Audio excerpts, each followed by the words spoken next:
बिस्मिल्लाहिर्रहमानिर्रहीम। अस्सलाम वालेकुम। डाइजेशन ऑफ कार्बोहाइड्रेट यानी कार्बोहाइड्रेट चैप्टर के अंदर डाइजेशन ऑफ कार्बोहाइड्रेट, इस चैप्टर के अंदर हम ये वर्ड्स यूज़ करेंगे और इस एब्रीवेटेड वर्ड्स का मीनिंग क्या है, मकसद क्या है, ये बात याद रखिए। असल के GLU का मकसद है ग्लूकोज। क्या मकसद है? ग्लूकोज। और T का मकसद है ट्रांसपोर्टर। T का मकसद क्या है? ट्रांसपोर्टर, यानी ये ग्लूकोज को ट्रांसपोर्ट करता है। और 1 का मकसद है, फॉर एग्जांपल ये एक गेट है, ये एक दरवाज़ा है और गेट नंबर 1 है, दरवाज़ा नंबर 1 है, ये बात याद रखिए। इस गेट का नाम ग्लूकोज ट्रांसपोर्टर 1 है, यानी ग्लूकोज ट्रांसपोर्टर 1 ये लोकेटेड है। इसका लोकेशन क्या है, यानी ये गेट के अंदर ग्लूकोज जाएगा, ग्लूकोज एब्सॉर्ब हो जाएगा, क्योंकि ग्लूकोज से एनर्जी बन जाता है और ये ग्लूकोज एनर्जी के लिए इस्तेमाल हो जाता है। ग्लूकोज ट्रांसपोर्टर 1 लोकेशन क्या है? रेड ब्लड सेल लोकेशन है, ब्रेन ब्लड यानी ब्रेन लोकेशन है, और ब्लड ब्रेन बैरियर, ब्लड और ब्रेन का जो बैरियर है ये भी लोकेशन है, और प्लेसेंटा, पश्तो में प्लेसेंटा को हम क्या कहते हैं? पेरवानी, चोरता मंगवाल।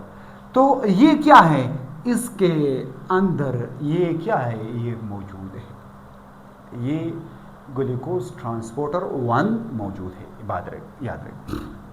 इसके बाद ग्लूकोज GLU का मकसद है ग्लूकोज, और T का मकसद है ट्रांसपोर्टर, और 2 का मकसद है, यानी ये गेटवे नंबर 2 है, इस पे क्या हो जाता है? ट्रांसपोर्टर हो जाता है, यानी ग्लूकोज का ट्रांसपोर्ट हो जाता है, पिकअप हो जाता है। तो ये इसका लोकेशन कौन सी जगह में है? लेवर में है, पेनक्रियास के बीटा सेल में है, किडनी में है, और स्मॉल इंटेस्टाइन में है भी है, यानी स्मॉल इंटेस्टाइन के अंदर भी ये GLU2 ये क्या है? ग्लूकोज का ट्रांसपोर्टर होगा, यानी गेटवे नंबर 2 पे, ये बात याद रखें। और इसके बाद GLUT नंबर 3 यानी ग्लूकोज ट्रांसपोर्टर नंबर 3, इसका लोकेशन क्या है? न्यूरॉन इन द ब्रेन, यानी ब्रेन के अंदर जो भी न्यूरॉन है, तो इस पे क्या करेगा? ग्लूकोज ट्रांसपोर्टर 3 इसको क्या करेगा? ट्रांसपोर्ट करेगा, यही बात याद रखें। यानी ग्लूकोज ट्रांसपोर्टर 1 में, 2 में, 3 में और 4 में, ग्लूकोज ट्रांसपोर्टर 4 में, इसमें हम ग्लूकोज की ट्रांसपोर्ट की बात करेंगे। किसकी बात करेंगे? ग्लूकोज की ट्रांसपोर्ट की बात करेंगे। ग्लूकोज एक कार्बोहाइड्रेट है और ये कार्बोहाइड्रेट के चैप्टर में हम पढ़ेंगे। ग्लूकोज ट्रांसपोर्टर 4, तो इसका लोकेशन स्केलेटल मसल, स्केलेटन जो मसल है, स्केलेटन मसल यानी वो मसल जो स्केलेटन पर मौजूद हो, स्केलेटन से अटैच हो, या हार्ट मसल और फैट सेल्स इस पर क्या हो? इस पर मौजूद हो ग्लूकोज ट्रांसपोर्टर 4, ये बात याद रखें। इसके बाद ग्लूकोज ट्रांसपोर्टर 5, यानी इसका नाम ग्लूकोज ट्रांसपोर्टर 5, ग्लूकोज ट्रांसपोर्टर 5 ये रखा गया है, लेकिन इस बुनियाद पे इसका नाम रखा गया है, इस बुनियाद, क्लियर। और इसका लोकेशन क्या है? Small intestine.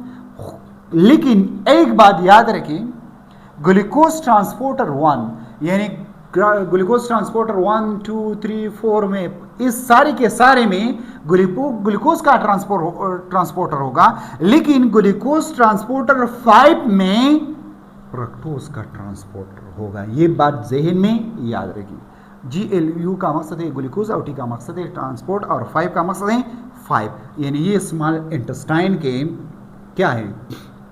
के अंदर, ये क्या करेगा, एब्जॉर्ब होगा, यानी ग्लूकोज ट्रांसपोर्टर 2 और ग्लूकोज ट्रांसपोर्टर 5 ये दोनों स्मॉल इंटेस्टाइन में जज़ब होगा, एब्जॉर्ब होगा। लेकिन ग्लूकोज ट्रांसपोर्टर 5 ये फ्रक्टोज को ट्रांसपोर्ट करेगा, पिकअप करेगा, और ग्लूकोज ट्रांसपोर्टर 2 ये कौन करेगा, ये ग्लूकोज को ट्रांसपोर्ट करेगा। बात जहन में याद रखिए, ये है वो टर्म्स जो कि कार्बोहाइड्रेट डाइजेशन और कार्बोहाइड्रेट के चैप्टर में यूज़ होते हैं।